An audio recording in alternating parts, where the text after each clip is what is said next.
this is some of the first big socialization things that they've had doing, watching a show or a movie like this. You really think about this, it's kind of scary.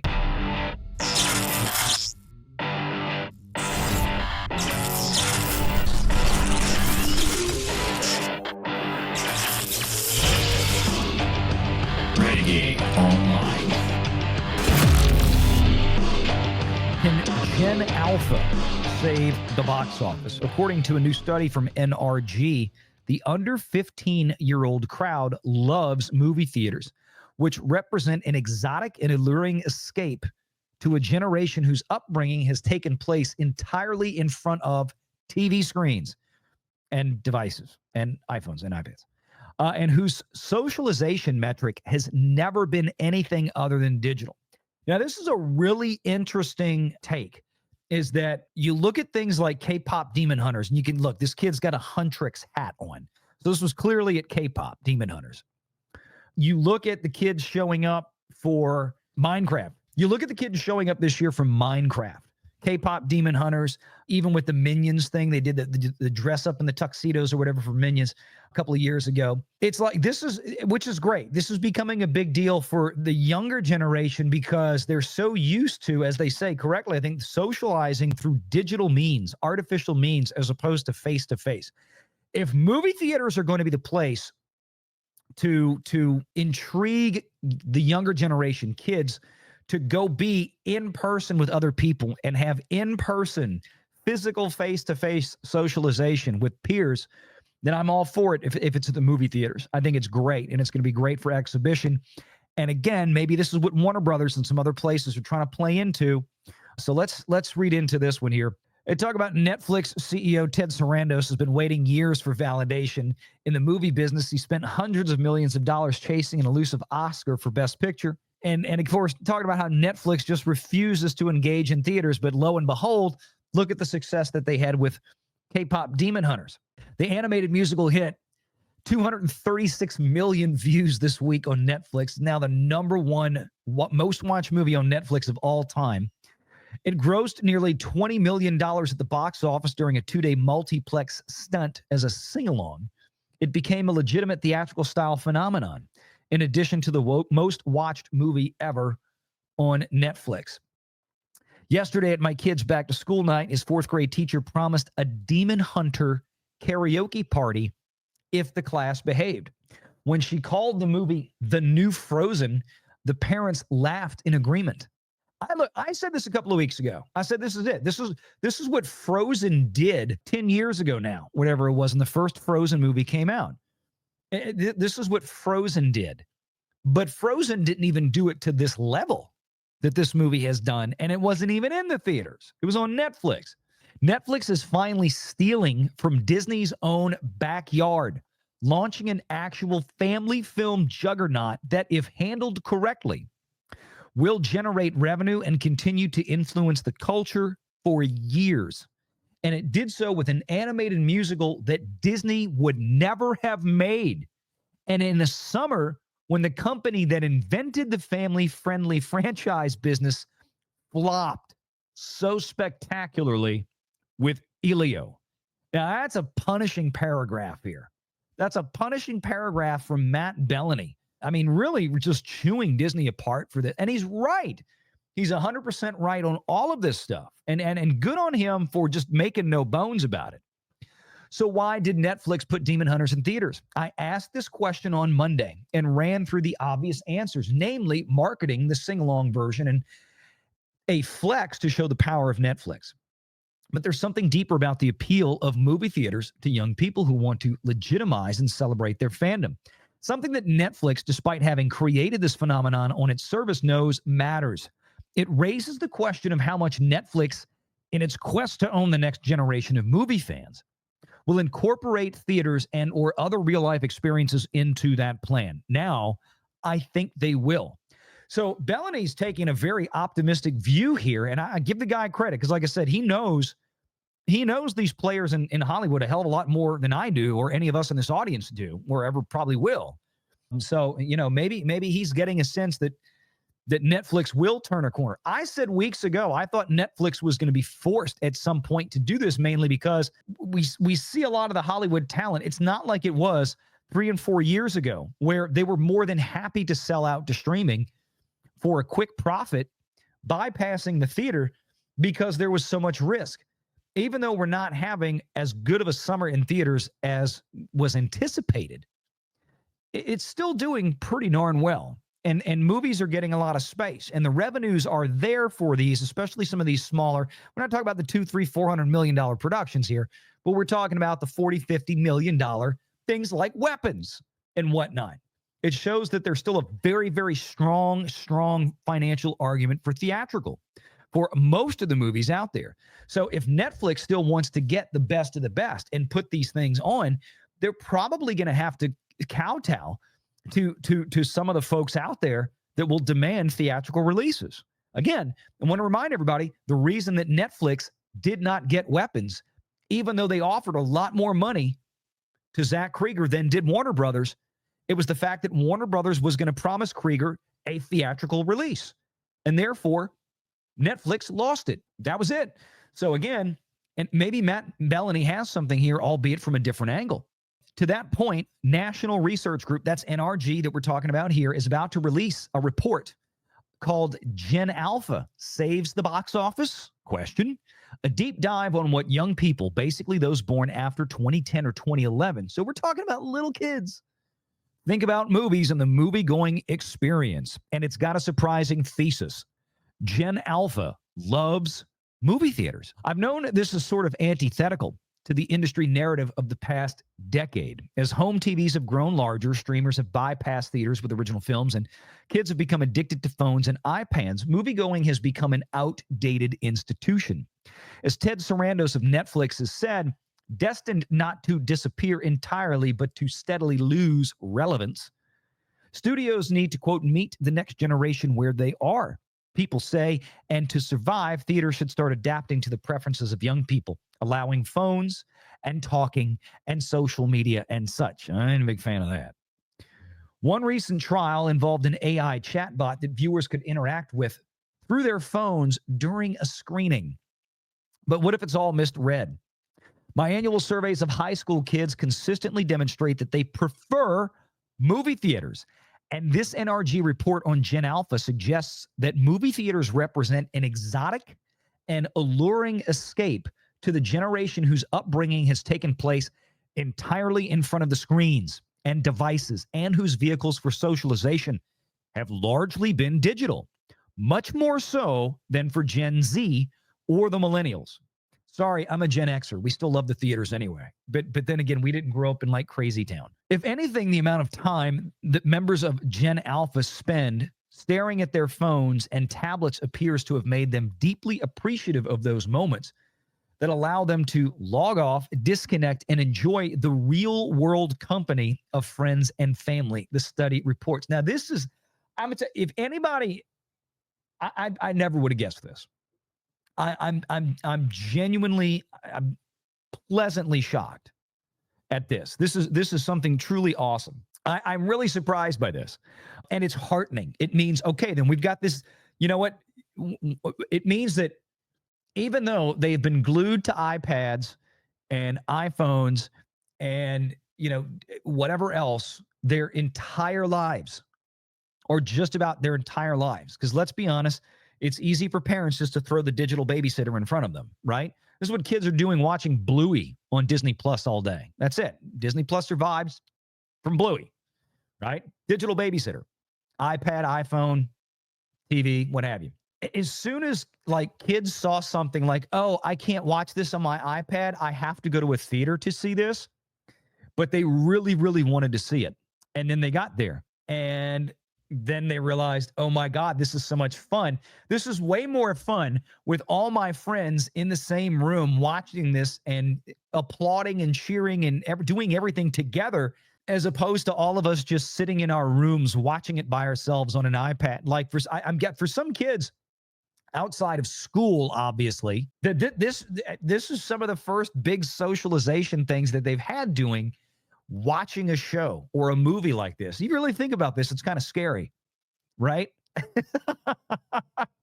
But the point is that NRG is doing these surveys and they're finding that Gen Alpha is loving this and they want more of it.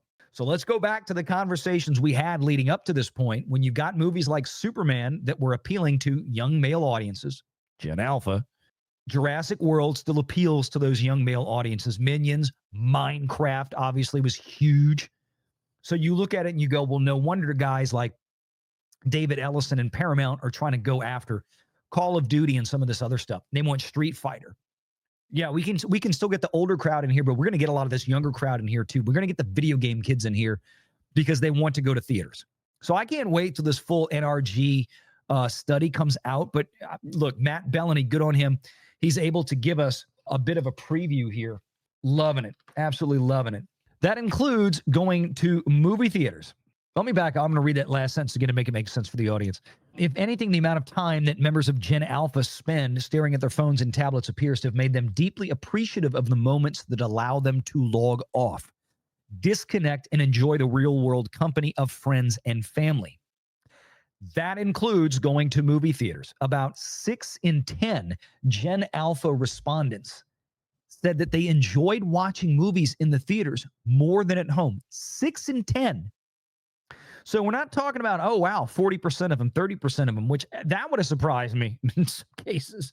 60%, 6 in 10 Gen Alpha respondents said they enjoyed movies in theaters more than at home, while just a quarter preferred the couch-bound experience. Now, I'd be interested to know if there are going to be crosstabs in this survey, in this data, that will show, okay, what are the last 5 movies that you went to go see in a theater, right? Maybe their mom and dad took them to go see something they really didn't care about. But, you know, or is it a question of, hey, did you go see Minecraft? What did you think? Did you go see this? What did you think? Did you see Superman? Did you see Fantastic Four? Did you see Lilo and Stitch? What was it, right? What was it in the theater that you saw that made you want to go back? Or why did you not enjoy it? So hopefully there's more detail in there in this report. I have a feeling there will be. But you look at this Gen Alpha, good God, 59%. 59% say that they preferred seeing movies in theaters. That's more than Gen X. Now, look, part of me can appreciate why some of us in Gen X would rather sit at home and watch a movie, because the vast majority of stuff hitting theaters in 2025 is crap. And we would rather sit at home watching our library of physical media, of good movies that we grew up with, especially in the 80s, and just watch those. They're not in theaters. They're at home. So we're watching our physical media library. Again, I'm interested to see how much more detail in this report that is not in this one. Millennials have a lot more stuff going on in their lives than kids under 15. Well, some of them do. They got all those anti-Trump protests that they have to do, you know?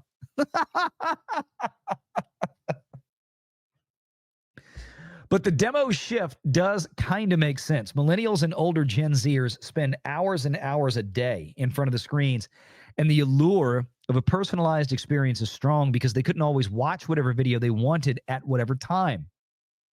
For Gen Alpha, by contrast, there's a little novelty or excitement in a movie night at home. By extension, the study notes that makes the experience of physically leaving the house and going to watch a movie in theaters feel all the more special. Yeah. I definitely see that in my 9-year-old. Still, Gen Alpha seems to be like just the other demos in that they want what moviegoing's or what they want moviegoing to feel like an event. In-person experiences that feel heightened, special, social. Experiences, in other words, that can't be replicated at home on their phones. But for Gen Alpha, unlike older cohorts, going to a movie with friends can itself eventize a movie. More than half of Gen Alpha, 55%, say that they preferred going to theaters with a large group compared to only 40% of Gen Z and 31% of millennials. Again, seeing friends is generally a lot cooler when you're 12 than when you're 32. But Gen Alpha is also so used to media and entertainment being a solitary endeavor that they're prioritizing connection at the movies rather than escapism or the scope and quality of the presentation. That may be a generational difference. And the other thing, too, to be fair, a lot of the older millennials, and especially us in Gen X, where we've got, teenagers or older children, 20-something-year-old children, you're not going to the movies with them as much because they're in that middle road where they've been watching stuff at home on screen so much, so I guess that's a little bit different. There's that aspect of it, too. But look, Renegade Jr. went with me to go see Jaws yesterday. He's went with me to see 2 or 3 movies this summer, F1 included. And in a couple of weekends, I'll be at Demon Slayer with my 20-year-old daughter. So, I mean, there's that kind of stuff out there that will get them. So if the shared experience is so important, how can Hollywood take advantage? The study predicted that the most successful Gen Alpha movies will be rooted in digitally native IP, as in video games. Call of Duty, David Ellison, Paramount story we just covered that actually Bellany covered here in a previous post. There you have it.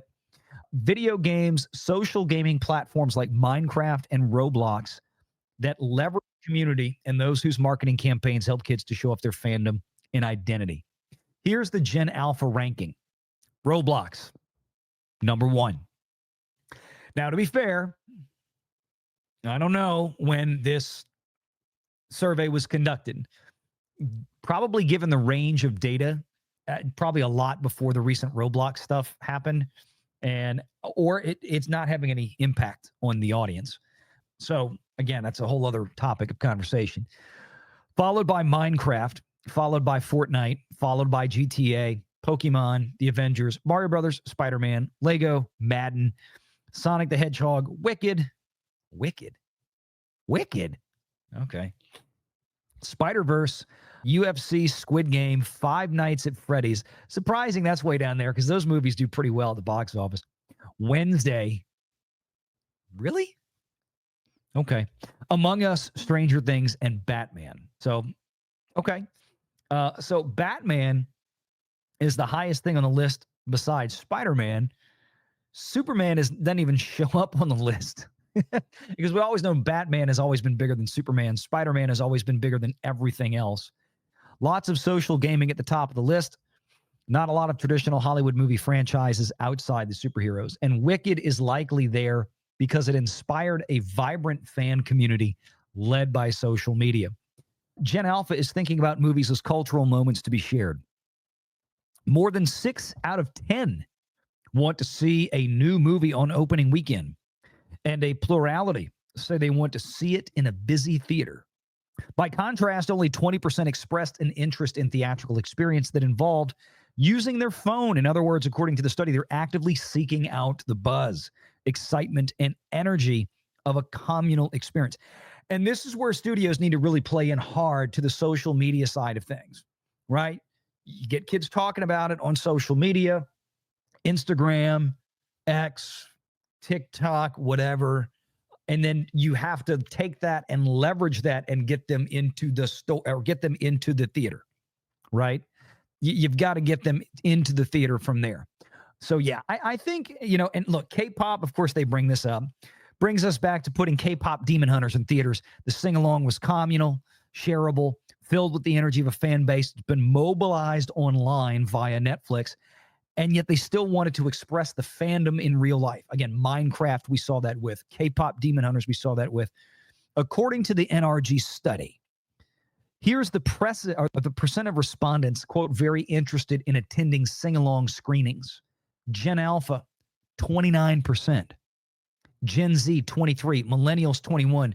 Gen X, 16%. I'm disgusted at Gen X. That probably should be 0. None of us want to go to a freaking sing-along in a movie theater. Trust me, we're running. That's just the people that went back to go see Rocky Horror Picture Show or some thing like that. Who in Gen X, who in my generation wants to run out to the theater to go see to go do a sing along? That must. I'm gonna tell you who that is. That's 16%. That's all the freaking wine moms. Make sure you're subscribed to Valiant Renegade and join us every Sunday at 6 p.m. Eastern for the live show.